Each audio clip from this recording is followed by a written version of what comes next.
Hello friends, कैसे हैं आप लोग। मैं सुशील कुमार स्वागत करता हूं आपको लर्न 24/7 में।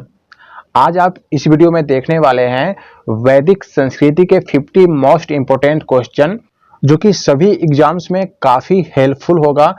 वैदिक संस्कृति को हमने दो पार्ट्स में बांट दिया है, जिसका ये पार्ट 1 है। दोनों पार्ट्स को देखने के बाद मुझे नहीं लगता है कि आपको कहीं से कोई भी क्वेश्चन छूटने वाला है। तो चलिए स्टार्ट करते हैं।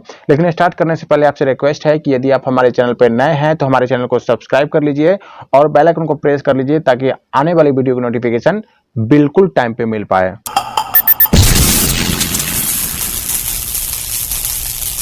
फर्स्ट क्वेश्चन है, ऋग वैदिक काल या पूर्व वैदिक काल किसे माना जाता है? तो किसे माना जाता है? 1500 से 1000 ईसा पूर्व को। ठीक है, चलिए नेक्स्ट क्वेश्चन है, उत्तर वैदिक काल का समय सीमा क्या माना जाता है? तो क्या माना जाता है? 1000 से 600 ईसा पूर्व। ठीक है, नेक्स्ट क्वेश्चन है, वेद का शाब्दिक अर्थ क्या है? तो वेद का शाब्दिक अर्थ ज्ञान है। ठीक है, वेद का शाब्दिक अर्थ ज्ञान है। चलिए नेक्स्ट क्वेश्चन है, आर्यवंश किसको इंगित करता है? आर्यवंश किसको इंगित करता है? आर्यवंश श्रेष्ठ वंश को इंगित करता है। ठीक है, नेक्स्ट है, ऋग्वेद में कुल कितने मंडल और सूक्त हैं? ठीक है, तो ऋग्वेद में 10 मंडल और 1028 सूक्त हैं और 10,462 ऋचाएं हैं। कितने? 10,462 ऋचाएं हैं। किसमें? तो ऋग्वेद में। ठीक है, नेक्स्ट क्वेश्चन है, आर्यों का प्रिय पशु कौन था? आंसर क्या हो जाएगा? घोड़ा। ठीक है, चलिए नेक्स्ट है, वर्ण व्यवस्था यानी कि कास्ट सिस्टम का सर्वप्रथम विवरण किससे प्राप्त होता है? ठीक है, वर्ण व्यवस्था यानी कास्ट सिस्टम का सर्वप्रथम विवरण किससे प्राप्त होता है? ऋग्वेद के 10वें मंडल से। ठीक है, ऋग्वेद के 10वें मंडल से वर्ण व्यवस्था का सर्वप्रथम विवरण मिलता है। ठीक है, चलिए नेक्स्ट क्वेश्चन है, उत्तर वैदिक काल में राजा के राज्याभिषेक के समय किस यज्ञ का अनुष्ठान किया जाता था? राज सूर्य यज्ञ का। ठीक है, नेक्स्ट क्वेश्चन है, त्रय नाम किसके लिए प्रयोग किया जाता है? त्रय नाम किसके लिए प्रयोग किया जाता है? वो किया जाता है ऋग्वेद, सामवेद और यजुर्वेद के लिए। ठीक है, इन तीनों वेदों के लिए ठीक है त्रय नाम का प्रयोग किया जाता है। चलिए नेक्स्ट क्वेश्चन है, आर्यों के द्वारा किस धातु की खोज की गई थी? ठीक है, तो आर्यों के द्वारा लोहा की खोज की गई थी जिसे श्याम अयस्क कहा जाता था। ठीक है, श्याम अयस्क कहा जाता था और ऋग्वेद में धातु को अयस्क कहा जाता था। ठीक है, ऋग्वेद में धातु को अयस्क कहा जाता था। ठीक है, चलिए नेक्स्ट क्वेश्चन है, ऋग्वेद में किस नदी को सबसे महत्वपूर्ण एवं पवित्र मानी जाती थी? तो वो सरस्वती नदी को सबसे पवित्र एवं महत्वपूर्ण मानी जाती थी। ठीक है, और ऋग्वेद में सरस्वती नदी को नदितमा कहा गया है। ठीक है, नदितमा यानी कि नदियों का माँ। ठीक है, चलिए नेक्स्ट क्वेश्चन है, ऋग्वेद में किस नदी का उल्लेख सर्वाधिक किया गया है? ठीक है, तो ऋग्वेद में ठीक है सिंधु नदी का सर्वाधिक उल्लेख किया गया है। ठीक है, चलिए नेक्स्ट है, उपनिषद किस परंपरा पर आधारित है? तो वह है भारतीय दर्शन परंपरा पर। ठीक है, चलिए नेक्स्ट क्वेश्चन है, मोक्ष प्राप्ति के साधन की चर्चा किस वैदिक साहित्य में की गई है? ठीक है, तो किस में की गई है? उपनिषद में। ठीक है, चलिए नेक्स्ट क्वेश्चन है, पूर्व वैदिक काल में किस दो संस्थाओं का राजा पर नियंत्रण होता था? ठीक है, तो वो है सभा एवं समिति। ठीक है, सभा एवं समिति का राजाओं पर नियंत्रण होता था। ठीक है, नेक्स्ट है, ऋग्वेद में कौन सा मंडल पूर्णतः सोम देवता को समर्पित है? आंसर क्या हो जाएगा? 9वां मंडल। नेक्स्ट क्वेश्चन है, उत्तर वैदिक काल में हल को क्या कहा जाता था? ठीक है। उत्तर वैदिक काल में हल को सीरा कहा जाता था, ठीक है, और हल रेखा यानी कि कृषि भूमि को सीता कहा जाता था, ठीक है, कृषि भूमि को सीता कहा जाता था, ठीक है।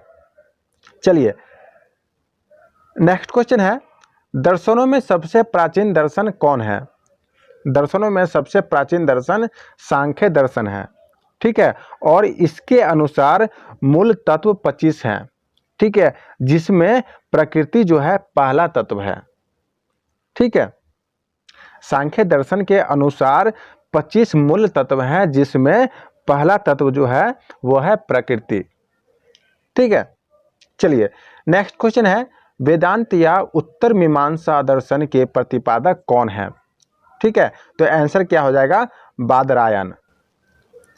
नेक्स्ट है, योग दर्शन के प्रतिपादक कौन है? योग दर्शन के प्रतिपादक कौन है?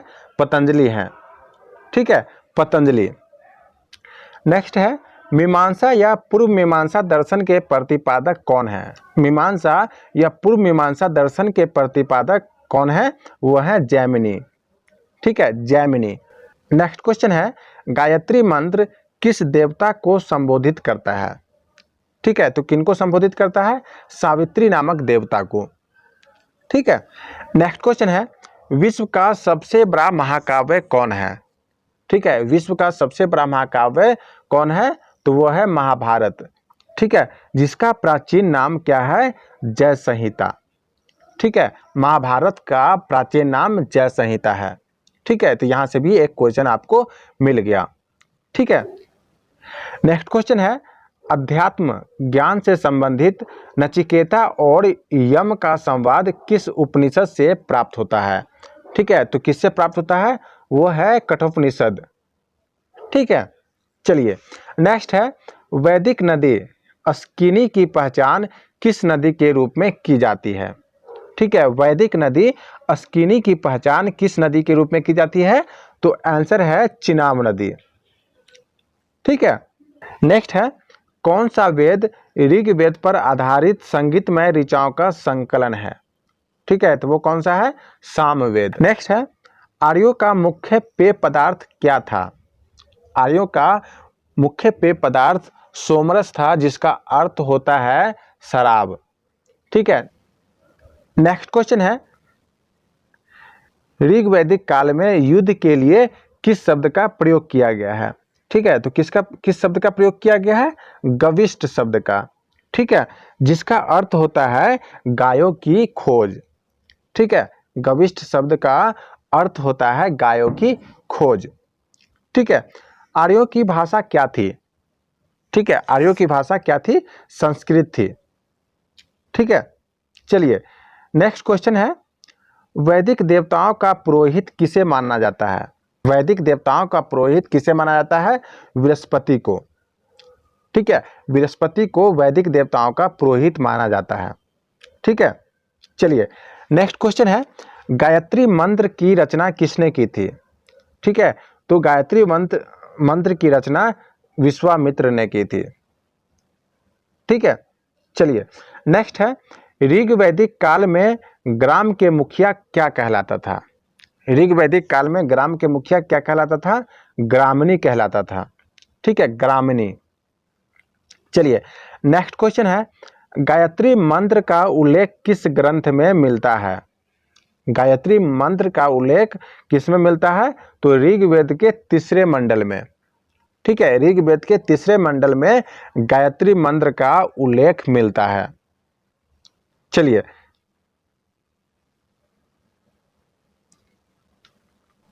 नेक्स्ट क्वेश्चन है, प्रसिद्ध 10 राज युद्ध किस नदी के तट पर लड़ा गया था? तो वो है परुशनी, ठीक है, यानी कि रावी। चलिए नेक्स्ट क्वेश्चन है, 10 राज युद्ध का वर्णन किस वेद में वर्णित है? 10 राज युद्ध का वर्णन किस वेद में वर्णित है? आंसर क्या हो जाएगा? ऋग्वेद के 7वें मंडल में, ठीक है, तो ऋग्वेद के 7वें मंडल में 10 राज युद्ध का वर्णन है, ठीक है। चलिए नेक्स्ट क्वेश्चन है, ऋग्वैदिक काल में विष का प्रधान क्या कहलाता था? ठीक है, ऋग वैदिक काल में विष का प्रधान क्या कहलाता था? आंसर क्या हो जाएगा? विषपति। ठीक है, चलिए नेक्स्ट क्वेश्चन है, आर्यों के जीविकापार्जन का मुख्य स्रोत क्या था? ठीक है, आर्यों के जीविकापार्जन का मुख्य स्रोत क्या था? आंसर हो जाएगा पशुपालन एवं कृषि। ठीक है, चलिए नेक्स्ट है, गोत्र शब्द का प्रयोग सर्वप्रथम किस काल में हुआ था? तो किस में हुआ था? ऋग वैदिक काल में। ठीक है, तो गोत्र शब्द का प्रयोग सर्वप्रथम ऋग वैदिक काल में किया गया था। ठीक है, चलिए नेक्स्ट क्वेश्चन है, जीविकापार्जन के लिए वेद वेदांग पढ़ाने वाला अध्यापक क्या कहलाता था? जीविकापार्जन के लिए वेद वेदांग पढ़ाने वाला अध्यापक क्या कहलाता था? ठीक है, तो आंसर क्या हो जाएगा? उपाध्याय। ठीक है, चलिए नेक्स्ट क्वेश्चन है, सत्यमेव जयते शब्द किस ग्रंथ से लिया गया है? आंसर क्या हो जाएगा? मुंडकोपनिषद से। चलिए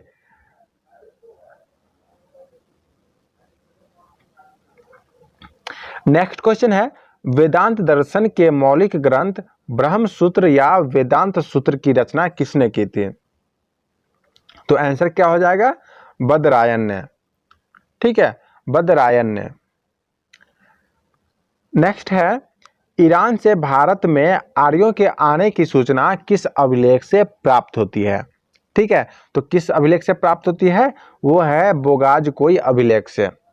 ठीक है, ईरान से भारत में आर्यों के आने की सूचना बोगाजकोई अभिलेख से प्राप्त होती है। ठीक है, चलिए नेक्स्ट क्वेश्चन है, उत्तर वैदिक काल में किस क्षेत्र को आर्य संस्कृति की धुरी समझा जाता है? आंसर क्या हो जाएगा? अंग एवं मगध को। ठीक है, नेक्स्ट क्वेश्चन है, ऋग वैदिक आर्यों के द्वारा सर्वप्रथम किस धातु का प्रयोग किया गया था? ठीक है, तो किस धातु का प्रयोग किया गया था? तांबे का। ठीक है, तांबे का। नेक्स्ट है, उत्तर वैदिक काल के वेद विरोधी और ब्राह्मण विरोधी अध्यापकों को ठीक है किस नाम से जाना जाता था? आंसर क्या हो जाएगा? श्रमण। ठीक है, उत्तर वैदिक काल के वेद विरोधी और ब्राह्मण विरोधी अध्यापकों को श्रमण नाम से जाना जाता था। नेक्स्ट क्वेश्चन है, वैदिक युग में प्रचलित लोकप्रिय शासन प्रणाली का क्या नाम था? ठीक है, तो क्या नाम था? वंशानुगत राजतंत्र प्रणाली। ठीक है, वंशानुगत राजतंत्र प्रणाली। ठीक है, चलिए नेक्स्ट है, ऋग्वेद की मूल लिपि क्या थी? ठीक है, तो ऋग्वेद की मूल लिपि ब्राह्मी थी, ब्राह्मी, है ना। चलिए नेक्स्ट क्वेश्चन है, किस वेद में प्राचीन वैदिक युग की संस्कृति के बारे में सूचना दी गई है? ठीक है, किस वेद में प्राचीन वैदिक युग की संस्कृति के बारे में सूचना दी गई है? तो किस वेद में? ऋग्वेद में, है ना। चलिए नेक्स्ट है, कृष्ण भक्ति का प्रथम और प्रधान ग्रंथ कौन है? ठीक है, तो कृष्ण भक्ति का प्रथम और प्रधान ग्रंथ जो है श्रीमद् भागवत गीता है। ठीक है, श्रीमद् भागवत गीता। नेक्स्ट है, चरक संहिता नामक पुस्तक किस विषय से संबंधित है? किस विषय से संबंधित है? चिकित्सा से। Thanks for watching this video. I hope यह वीडियो आपको अच्छा लगा होगा। यदि यह वीडियो आपको अच्छा लगा है तो प्लीज़ इस वीडियो को लाइक कर दीजिए, कमेंट कर दीजिए और अपने दोस्तों के बीच शेयर कर दीजिए। और जाने से पहले आपसे रिक्वेस्ट है कि यदि आप हमारे चैनल पर नए हैं तो हमारे चैनल को सब्सक्राइब कर लीजिए और बेल आइकन को प्रेस कर लीजिए ताकि नोटिफिकेशन बिल्कुल टाइम पे मिल पाए।